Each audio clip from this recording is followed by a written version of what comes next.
lang ito. Kumbaga stepping stone lang si Pangulong Duterte ni BBM.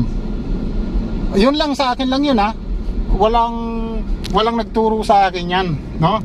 Kung hindi dahil kay Pangulong Duterte ay hindi naman talaga may pagpapatuloy yung blueprint ng nasirang Ferdinand Marcos, di ba? Kaya naman nang maupo bilang presidente si Pangulong Duterte ay kanyang binuhusan ng pondo ang DPWH upang maipagpatuloy ang blueprint ng yumaong Pangulong Ferdinand Marcos. Ayon sa kanya, kung hindi naalis sa pagkapangulo si Macoy, ay malamang ang ating bansa ay isang progresibo na bansa na, gaya ng sa Singapore. Maraming mga bagay ang hindi nagawa simula nang maalis sa kapangyarihan si Pangulong Marcos. Ang mga plano na para sa kauunlad ng ating bansa ay hindi itinuloy, gaya ng Bataan Nuclear Power Plant at iba't iba pang malalaking projects. Sa halip, ang mga pagmamay-ari ng gobyerno ay isa-isang ibinigay ng pamahalaan ni Cory sa mga kaalyado nitong businessman na kung tawagin nga ngayon mga oligarko. Yes! O inasan ba ang blueprint? Andyan lang naman sa Malacanang yan eh. So ito lang simple. Mayroong napakalaking project dyan dito sa Maynila, sa Parañaque. Yung tinatawag na spillway, no? Na para hindi magbaha ang buong Maynila. Anong ginawa ni Madam Cory Aquino? Di ba tinigil yan? Dahil sa sunod-sunod na pag-ulan ay kaliwat kanan po ang pagbaha. Hindi lang dito sa Metro Manila kundi sa mga kalapit na lalawigan. Sabi ni Architect June Palafox, batikang urban planner ito ka-coffee hindi lang sa Pilipinas kundi maging sa iba't ibang bansa. Kasama po siya sa nagdisenyo ng flood control project noong 1970s. Panahon po ito ng dating Pangulo na si Ferdinand Marcos. So yung Parañaque Spillway na pinopose natin with the World Bank funded project, 1975 pa.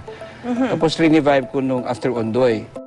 We cannot afford to postpone it anymore. Manood ka ng CNN, BBC, nakakahiya tayo. How can we entice investors? How can we say it's more fun in the Philippines with all the sufferings? Daan-daan po ang namatay dahil sa baha. Dagdagan pa ni Kiko. Bawal ikulong ang bata. Ayun, ginawan tulak yung bata. O ano? Di ba ang ganda? Itong si Pangilinan, kaibigan ko to. In this life, we have to bind ourselves of what we do.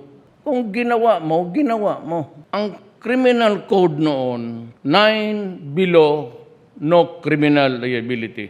Espanyol pa yan, yung libro na yan. And above 12 below 16, meron yang indeterminate sentence law. Pretty boy, to keep abreast with the changing times. And he does not bother to research now that America, from where he copied all of these things, have reverted back to treating youthful offenders tried as adult offenders for grave and less grave offenses. Sana all may sariling tahanan. Tigilan mo sa amin yan eh. Pag hindi mo tinigilan, palalabasin na kita. Ha? Naintindihan mo ako?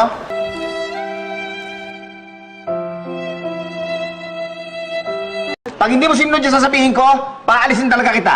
Malis ka na. Sorry, Direk. Malis ka na. Malis ka na. Malis ka na. Diyan ako na yung next. Naabot ko ang panahon ng Marcos, di ba? Naabot ko yan. Kaya, siyempre, alam ko yan. Kasi alam nyo, guys, unang-una, kapag nabuksan ulit yung nuclear power plant natin sa Bataan, bababa ng kuryente niyan, di ba? Entering the Philippines' only nuclear power plant is like a step back in time. The Bataan nuclear power plant was built in the 70s and was the first in Southeast Asia. But it never opened. It was mothballed and past presidents were hesitant to recommission it because it was a reminder, they say, of the excesses of former President Ferdinand Marcos's regime. So nandun na yun, doon na mag-uumpisa yan eh. Doon ang pagkakataon natin na para mabawi natin ang Meralco. So ngayon, bababa na yan. Lahat yan, bababa na yan. Philippines has for decades now been avoided as an investment destination in Southeast Asia because our electricity has either been too expensive or in short supply and unreliable. Ang tubig, pag nakuha rin yan, bababa na rin yan. So ano pang susunod niyan? Di syempre, dahil wala nang kikitain, ay di mag-aalisan na yung walang kikitain kasi hindi naman mga Pilipino yan eh.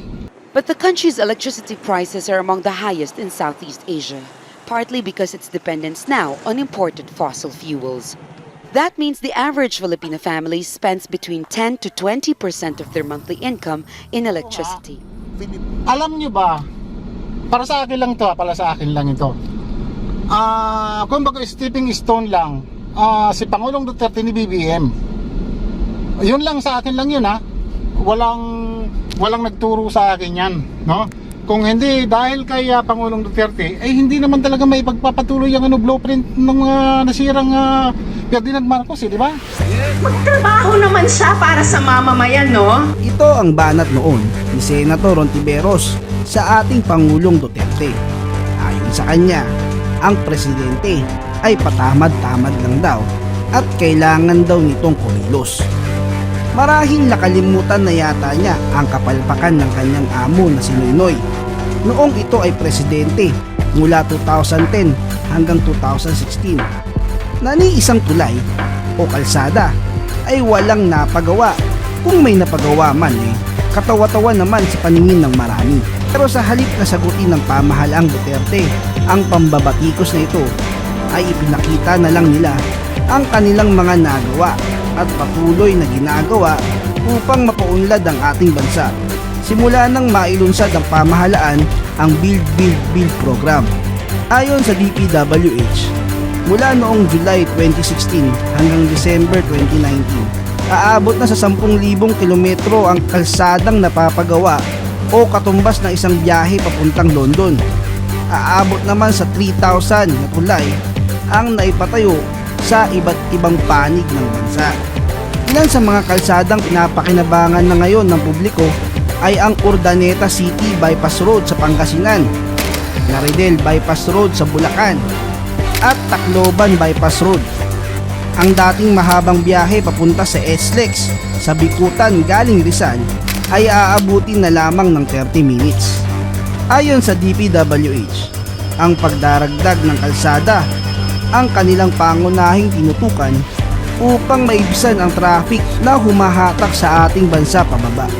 Noong panahon ni Marcos, mayroong tinatawag nung pull up, no, sa mga kabataan. Na ang mga kabataan ayaw magtrabaho or ayaw magtapos ng pag-aaral. Kapag pag umabot ka ng 18 na hindi ka pa rin nagtatrabaho at ayaw mo mag-aral, kukunin ka ng military. I-training ka, no? Kaya ng mga kabataan na pag umabot ng 18, nagtataguyan sila kapag walang magtrabaho, kapag hindi sila nag-aaral, nagtataguyan sila. Alam mo kung bakit? Ayaw nila magsundalo. Kaya ang ng mahal na Pangulo, sige, ayaw nyo sige, magsundalo kayo. So gano'n, kaya may tawag na pull up. Bigla ka na lang kukunin ng mga military dyan, sasama ka doon sa training camp. Ganun nung araw. Parang sa South Korea, ganun kaya nga ang tao nun talagang napakababait na mga tao nun. The hardest part was when I and my group had to go into this gas-filled room.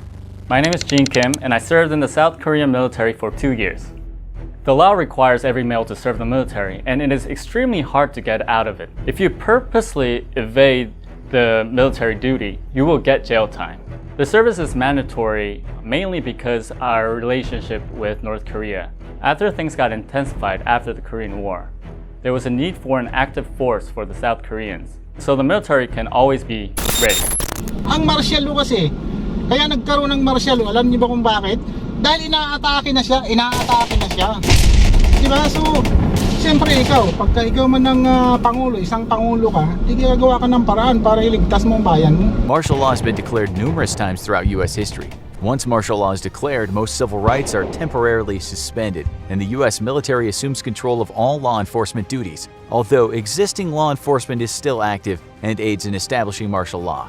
Thus, martial law is only declared in the U.S. for the most extreme circumstances, for times when the military is needed to help maintain law and order. Recent incidents of martial law include its enactment after the attack on Pearl Harbor, but even then it was only declared in Hawaii and only because an imminent invasion was feared. In the U.S., only the president has the power to enact martial law nationally. Each state governor has the right to enact martial law in their own state individually and enforce it with the aid of federal troops as well as the National Guard. The curfew is meant to control the flow of people, and it makes it easier for law enforcement to spot bad actors. During wartime, if you were violating curfew at 2 in the morning, there's a good chance you were an enemy saboteur. The arresting authority of military or law enforcement during martial law, however, is not restricted, meaning that you could be arrested and not immediately charged. Yung dating Benigno Aquino, bakit nagkakulong-kulong ang mga yan? Bakit ano yan, di ba? Di ba sila yung nag-umpisan yung mga NPA na yan, sila yung nanggulo dyan sa Malacanang. Panggulo yan, di ba? So anong ginawa nung makaupo si Cory? Dahil nga pinilit nilang mapalaya si Ferdinand Marcos. Kaya naman sa loob ng 30 years, makalipas ng mapaalis ang Pangulong Marcos, ay nalugmok na ang ating bansa at tila bagay huminto na ang pag-asenso natin. Samantalang ang mga bansang nakapaligid sa atin ay unti-unti nang umuunlad. Diba? Nung makaupo siya, anong ginawa? In-stop lahat ng mga magandang project. Anong unang pinagpatuloy niya? Binenta lahat ng mga gaya ng Meralco, Maynilad, Manila Water, ABS-CBN at marami pang iba. Kapag may isang Pilipinong hindi sumusunod sa batas, lalong-lalo pa ay batas militar ang pinapairal, so anong gagawin nila? So nakita mo naman ninyo na yung mga sumusunod ay hindi naman kahit anong oras ka maglakad dyan, no? Kaya nga nung araw ay mayroong dyan sa gitna ng bara-barangay na yan, mayroong sa gitna ng kalye, mayroong kulungan ng mga lasing. Pag nahuli kang lasing ka sa alanganin, ikukulong ka ron, bukas ka na uuwi.